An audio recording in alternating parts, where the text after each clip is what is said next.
आज जो है हम वेग के वितरण को लेकर उसका जो वक्र है, उसका जो ग्राफ है, वो मैं आपके सामने बताऊंगा। कल हमने औसत गतिज ऊर्जा राइट, उसको भी लेकर अपन ने चर्चा करी थी।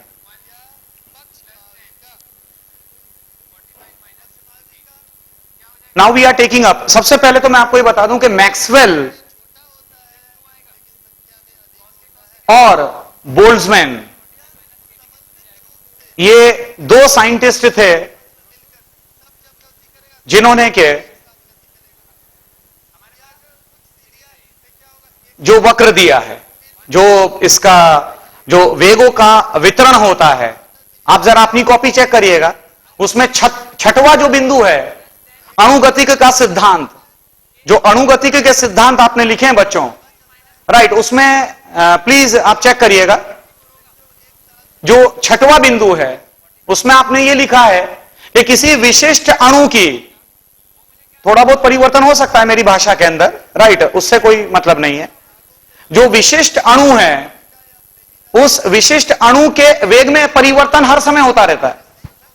मतलब जो अणु है, राइट, उसके वेग में, वेलोसिटी में परिवर्तन हर समय होता रहता है, किंतु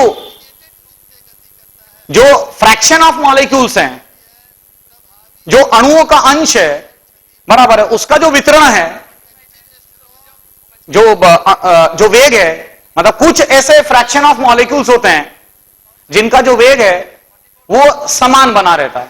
ये छठवें बिंदु में जो वितरण है, right, the distribution of the velocity है, राइट, या जो डिस्ट्रीब्यूशन ऑफ द स्पीड है, राइट, वो समान बना रहता है, राइट, उसमें कोई परिवर्तन नहीं आ रहा है। कोई एक जो इंडिविजुअल मॉलिक्यूल है उसकी स्पीड में या उसकी वेलोसिटी में परिवर्तन आता रहता है, राइट, संघट होता है, कोलिजन होता है, बराबर है, दीवार से टकरा रहा है, जो मॉलिक्यूल है वो दीवार से टकराता है और दीवार से टकराने की वजह से उसमें कंटिन्यूअस जो है वो परिवर्तन आता रहता है। अभी मैं आपको इसी का जो डिस्ट्रीब्यूशन है, राइट, पहले तो मैं ये बता दूं कि तीन तरह की वेलोसिटी है। अगर हम मैक्सवेल के हिसाब से अगर हम देखें तो तीन तरह की बच्चों हमारे पास वेलोसिटी होती है। पहला है जो आप जानते भी हैं, इट इज वर्ग, माध्य, मूल, चाल, जिसको आप इंग्लिश में RMS velocity, root mean square velocity कहते हैं। लिख लीजिएगा, उसको इंग्लिश में भी नोट कर लीजिएगा, there is no any harm. Root mean square velocity,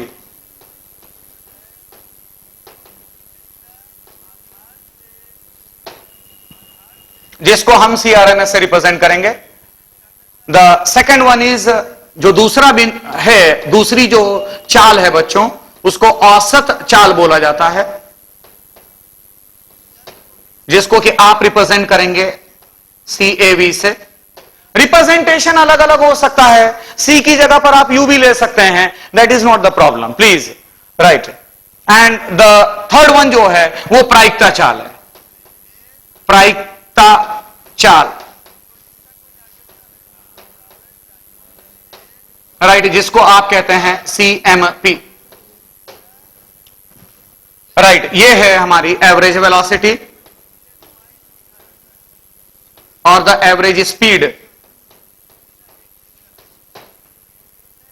और ये है हमारी मोस्ट प्रोबेबल स्पीड, मोस्ट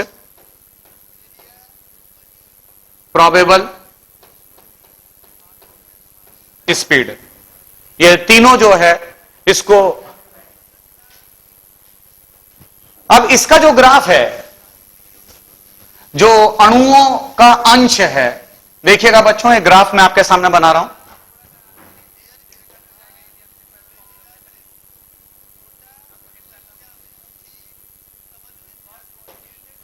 ये आपका पहला ग्राफ है। इसमें यहां पर आपने लिखा हुआ है अणुओं का अंश, फ्रैक्शन ऑफ मॉलिक्यूल्स, अणुओं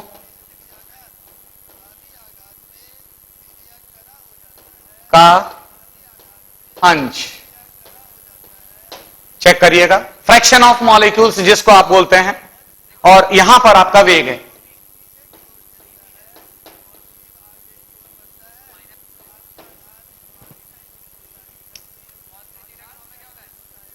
ये जो हमारे को वक्र मिलता है वो इस तरीके से मिलता है।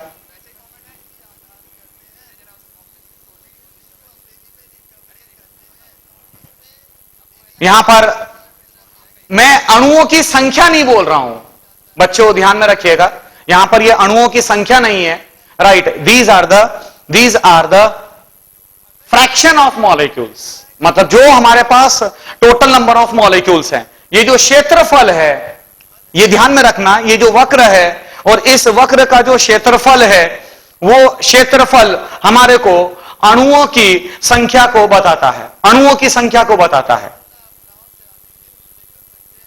राइट। और यहां पर मैंने अणुओं की संख्या नहीं ली है, ये जो वाई एक्सिस है, इस वाई एक्सिस के ऊपर मैंने अणुओं की संख्या नहीं ली है, मैंने अणुओं का अंश लिया है, जिसको कि आप इंग्लिश में बोलते हैं फ्रैक्शन ऑफ मॉलिक्यूल्स। ये मैंने फ्रैक्शन ऑफ मॉलिक्यूल्स लिए हैं और यहां पर आपने वेग लिया है।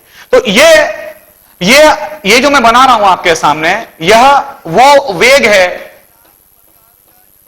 ये वाला जो मैंने बनाया है, यह वो वेग है जो अधिकतम अणुओं के द्वारा, जो अधिकतम अणुओं का वेग है, मतलब मैक्सिमम मॉलिक्यूल्स, अधिकतम जो अणु हैं, राइट, वो यह वेग को फॉलो कर रहे हैं, right. These are the molecules, fraction of molecules, ये जो फ्रैक्शन ऑफ मॉलिक्यूल्स हैं, राइट, ये जो फ्रैक्शन ऑफ मॉलिक्यूल्स है, आप देखो ये अधिकतम है, ये ग्राफ का मैक्सिमा है, ये जो है वो ग्राफ का मैक्सिमा है, और ग्राफ का मैक्सिमा है, राइट। तो ये यहां पर ये maximum molecules, maximum fraction of molecules का जो वेग है वो ये है। इसको कहते हैं बच्चों प्रायिकता चाल, इसे ही आप कहते हो प्रायिकता चाल।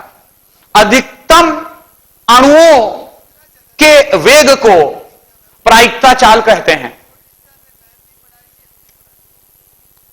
The speed possessed by the maximum number of molecules, maximum number of molecules जो स्पीड को फॉलो करते हैं, जो स्पीड को मानते हैं, उसको आप प्रायिकता चाल बोलते हैं, राइट। जैसे यहां पर ये बता रखा है, राइट, ये मेरी CMP है, CMP मतलब प्रायिकता चाल, CMP ये वाली यहां पर। उसी तरीके से यहां पर जो निकलेगी आपकी, ये जो वेग मैं आपके सामने बता रहा हूं, ये तो CMP था, राइट। अब इसकी अगर हम बात करें तो ये हमारी CAV है, औसत चाल जिसे आप बोलते हो, राइट। ये वाला जो है वो औसत चाल बता रहा है, और ये जो है हियर इट इज, ये आपकी RMS जिसको आप कहते हैं वर्ग माध्य मूल चाल, ये वह बता रहा है, CRMS, राइट। सारे बच्चे ध्यान में रखिएगा, अच्छी तरीके से उसको ध्यान में रखिएगा, राइट। यहां पर अणुओं का अंश है, मैं बार बार आपसे कह रहा हूं, these are not the number of molecules, these are actually the fraction of molecules, right, and here it is the वेग, राइट। तो इसमें तीन वेग मैंने लिखे हैं यहां पर, CMP, देन CAV और CRMS। इससे क्या पता चला आपको, ये वक्र से ये बिल्कुल साफ साफ पता चलता है कि जो RMS वेलोसिटी होती है वो सबसे बड़ी होगी किसी गैस के लिए, उसके बाद औसत चाल, और उसके बाद प्रायिकता चाल, सबसे बड़ी RMS वेलोसिटी, राइट, उसके बाद एवरेज वेलोसिटी, और उसके बाद मोस्ट प्रोबेबल वेलोसिटी। इसको लेकर अपन और चर्चा करेंगे, आज ही अपन और चर्चा करेंगे, राइट। अभी आप इतना ध्यान में रखो कि सबसे बड़ी RMS वेलोसिटी होती है वर्ग माध्य मूल चाल, उसके बाद एवरेज वेलोसिटी, और उसके बाद मोस्ट प्रोबेबल वेलोसिटी आती है। दूसरा जो मैं बता रहा हूं आपको, दूसरा जो वक्र मैं आपके सामने बता रहा हूं, यह है कि किस तरीके से अगर आप तापमान बढ़ाते हैं तो जो मेरा ये वक्र है, जो मेरा ये कर्व है, राइट, उसमें किस तरह का परिवर्तन आएगा। राइट, देखिएगा जरा आप बच्चों, ये दूसरा कर्व है।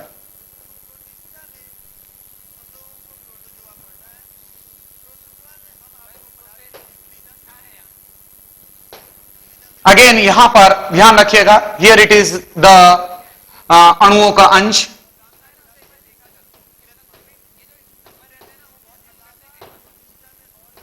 नजर आ रहा होगा आप लोगों को, कोशिश कर रहा हूं उसको बड़ा लिखने की। अणुओं का अंश और यहां पर आपका वेग, अलग अलग ताप पर, बहुत इंपॉर्टेंट बात है बच्चों, ध्यान में रखिएगा, अलग अलग ताप पर किस तरीके से ये जो मेरा वक्र है उसमें किस तरह का परिवर्तन आता है, ये जरा देखिएगा। शुरू में मेरा ताप बहुत कम है,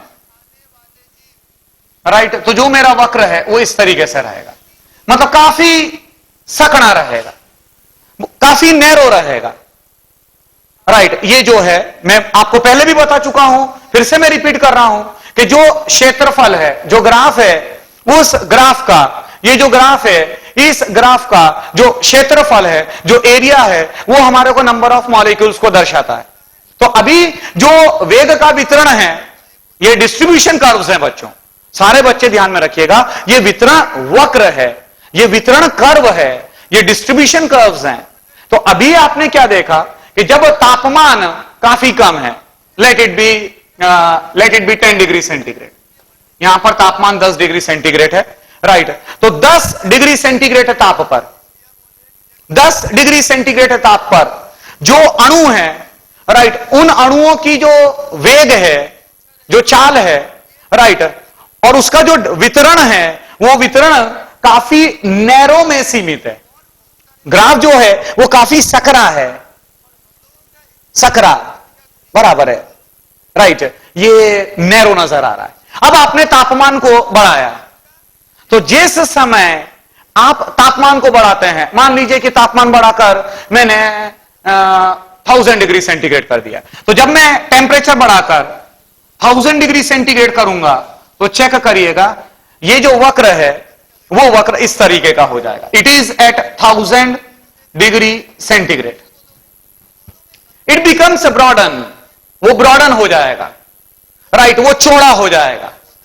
मतलब चेक करिए, जो प्रायिकता चाल है अणुओं की, जो प्रायिकता चाल है वो बढ़ चुकी है। पहले प्रायिकता चाल ये थी, यहां पर मैंने लिख दिया CMP, राइट, ये जो अधिकतम अणुओं के द्वारा जो वेग, अधिकतम अणुओं का जो वेग होता है, राइट, उसको प्रायिकता चाल आप कहते हैं, राइट। यहां पर maximum fraction of molecules, right, ये वेग है, ये वेग को ओबे कर रहे हैं, राइट। इसका मतलब ये हुआ कि ये मेरी प्रायिकता चाल हो जाएगी, मोस्ट प्रोबेबल वेलोसिटी हो जाएगी। अब आपने जब तापमान को बढ़ाया, तो बच्चों बहुत ही लॉजिकल सी बात है, बहुत ही सीधी सादी बात है कि जिस समय आप तापमान को बढ़ाते हैं, तो जिस समय आप तापमान को बढ़ाएंगे, तो निश्चित रूप से उनकी जो गतिज ऊर्जा है वो गतिज ऊर्जा बढ़ जाएगी, उनकी औसत गतिज ऊर्जा बढ़ जाएगी, बराबर है। जब आप तापमान को बढ़ाते हैं तो तापमान को बढ़ाने पर गतिज ऊर्जा या जो औसत गतिज ऊर्जा है वो बढ़ जाती है, और वो बढ़ जाने की वजह से, राइट, यहां पर आप देख सकते हैं कि जो मोस्ट प्रोबेबल वेलोसिटी है, वो मोस्ट प्रोबेबल वेलोसिटी जिसको आप प्रायिकता चाल बोलते हैं, वो बढ़ चुकी है, राइट। इसका मतलब now it is a change to this, ये हमारा यहां पर जो है वो परिवर्तित है, CMP, राइट, उसको मैंने डैश से रिप्रेजेंट कर दिया। मैंने फर्दर टेम्परेचर बढ़ा दिया, तापमान मैंने और बढ़ाया, तो जिस समय मैं तापमान और बढ़ाऊंगा, राइट, मतलब अब मैंने तापमान डबल कर दिया, मतलब 2000 डिग्री सेंटीग्रेड कर दिया। तो अब आप चेक करिए, 2000 डिग्री सेंटीग्रेड के ऊपर, 2000 डिग्री सेंटीग्रेड के ऊपर अब ये जो प्रायिकता चाल है वो अब हो चुकी है CMP डबल डैश। और बहुत ही बच्चों सिंपल सी बात है, बहुत ही सिंपल सी बात है कि CMP डबल डैश बड़ा है CMP dash which is greater than CMP।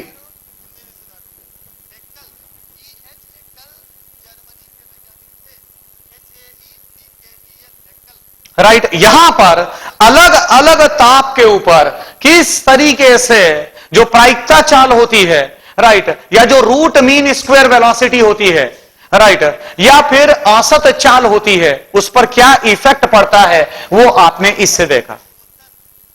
Right, अब मैं एक और आपके सामने वक्र बना रहा हूं, देखिएगा, वो किसी एक पर्टिकुलर ताप पर, अब जो मैं वक्र आपके सामने प्लॉट कर रहा हूं, वो किसी एक ताप पर अलग अलग अणुओं के लिए है, अलग अलग गैसेस के लिए है। देखिएगा,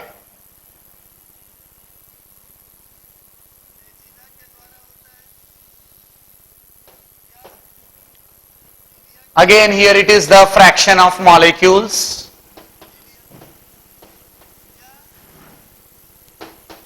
fraction of molecules, and here it is the velocity.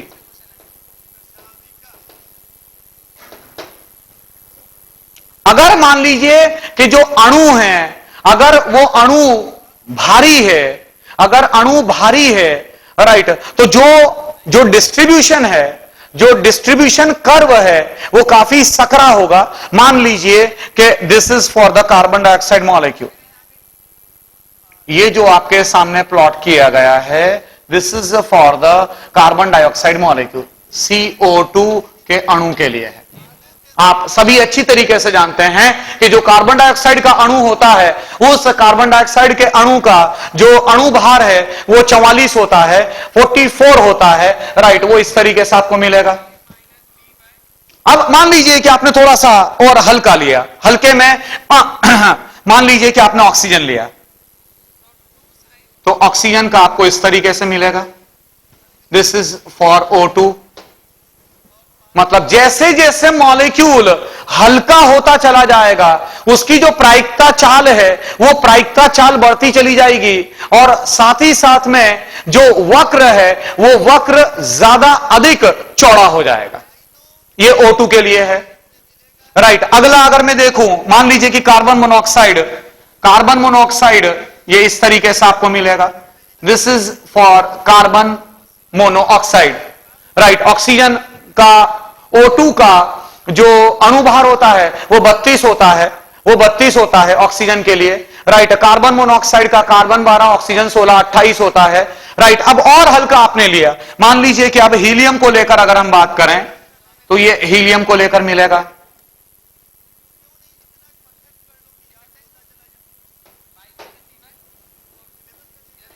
और क्योंकि आप सभी अच्छी तरीके से जानते हैं कि जो हाइड्रोजन का अणु है वो हाइड्रोजन का अणु सबसे हल्का होता है, राइट, इसीलिए उसके अंदर फिर आपको इस तरीके से प्राप्त होगा, this is for the hydrogen, right. Check करिएगा, हर एक की जो प्रायिकता चाल है वो निश्चित रूप से परिवर्तित हो चुकी है।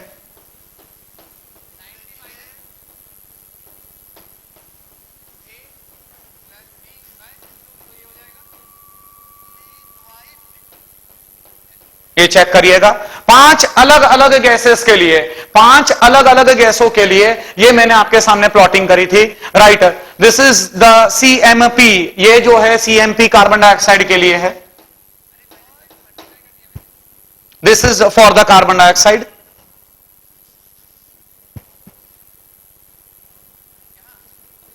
CO2, this is for O2, this is for carbon monoxide, this is for helium, and this is for hydrogen, right. ये सारी के सारी जो है वो आपको CMP मैंने बताई है।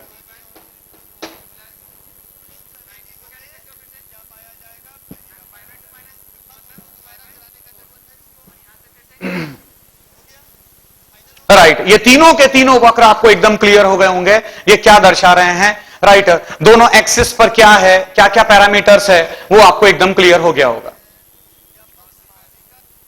अब मैं आगे बढ़ रहा हूं बच्चों, अब मैं एक्सप्रेशन पर आ रहा हूं। उसके लिए मुझे क्या अणुगतिक समीकरण का इस्तेमाल करना पड़ेगा। अणुगति का जो समीकरण है, राइट, देखिएगा मैं उसका इस्तेमाल कर रहा हूं।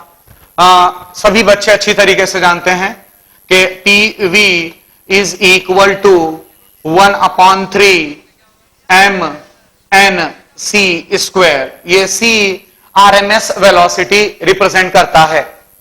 अणुगतिक समीकरण यह है PV is equal to 1/3 mnc square, right. अब आदर्श गैस की अगर हम बात करें, किसी आदर्श गैस को अगर हम लेकर बात करेंगे बच्चों, तो किसी आदर्श गैस के लिए हम अच्छी तरीके से जानते हैं कि PV is equal to N into R into T होता है। इसका मतलब ये पीवी की जगह पर मैं एनआरटी पुट कर सकता हूं। It means N R T is equal to 1/3 M N C square.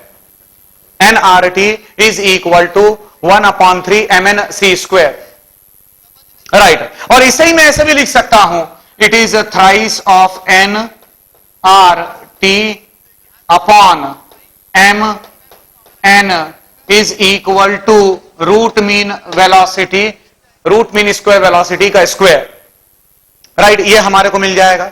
अब जरा चेक करिएगा, ये ग्राफ सबने प्लॉट कर लिया होगा। ये जो यहां पर लिखा हुआ है, ये इतना इतना पार्ट n अपॉन n, ये जो पार्ट है आपका दिस मच, ये क्या रिप्रेजेंट कर रहा है ये जरा देखिएगा। n अपॉन n आप सब अच्छी तरीके से जानते हैं। मैंने आपको बहुत पहले एक सूत्र दिया था कि मोलों की संख्या बराबर दिए हुए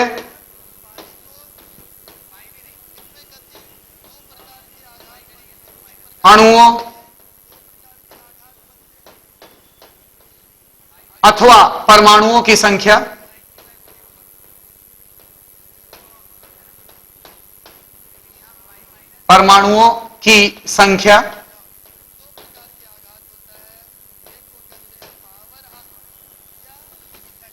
बटे में एवोगैड्रोस नंबर, एवोगैड्रोस संख्या, एवोगैड्रोस संख्या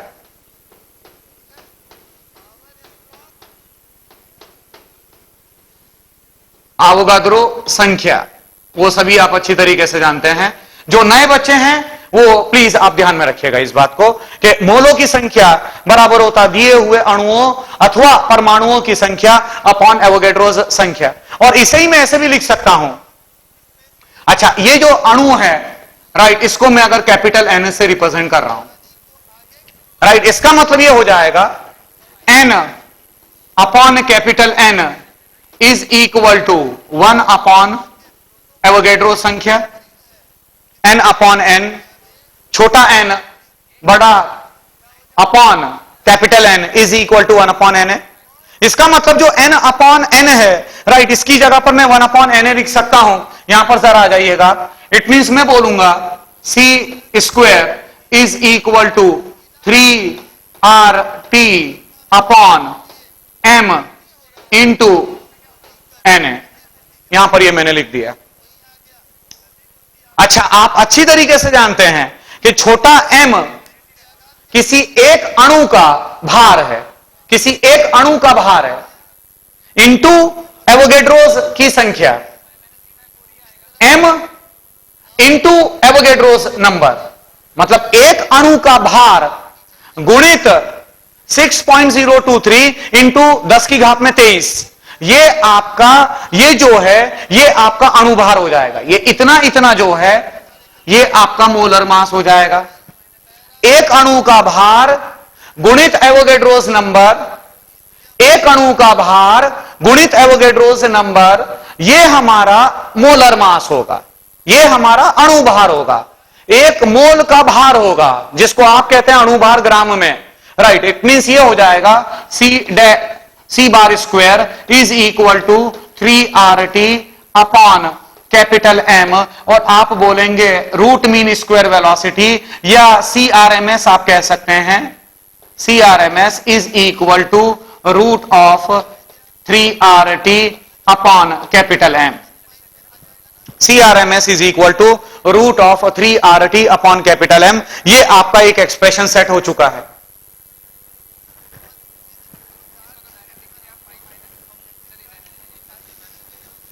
राइट, अब मैं इसमें एक और परिवर्तन कर रहा हूं, देखिएगा आप, ये आरएमएस वेलोसिटी का एक्सप्रेशन है। CRMS is equal to root of 3RT upon capital M। Right मैं इसमें ऐसे भी कह सकता हूं कि CRMS is equal to root of, बच्चों आप चेक करिएगा, शायद मैंने कल ही आपको यह बात बताई थी कि K is equal to R upon NA होता है। चेक करिएगा अपनी अपनी कॉपी, राइट जितने सूत्र बताए जा रहे हैं, राइट उसको बराबर से ध्यान में रखा करो बच्चों, कोई भी चीज कहीं पर भी काम आ जाएगी, ना आपको पता है ना मुझे पता है। K is equal to R upon NA। K आपने लिखा था बोल्ट्जमैन का स्थिरांक, जिसका मान आपने लिखा था 1.38 गुणित 10 की घात में ऋण 23 जूल प्रति केल्विन। तो K is equal to R upon NA, अर्थात मैं यहां पर यह बोलूंगा कि R is equal to K into NA। तो ये जो R है, ये जो RMS वेलोसिटी में जो आपको कैपिटल R नजर आ रहा है, राइट उसके जगह पर मैं लिख रहा हूं, इट मींस मैं बोलूंगा CRMS is equal to root of thrice of K into NA into T upon molar mass. Right CRMS is equal to root of thrice K NAT upon molar mass.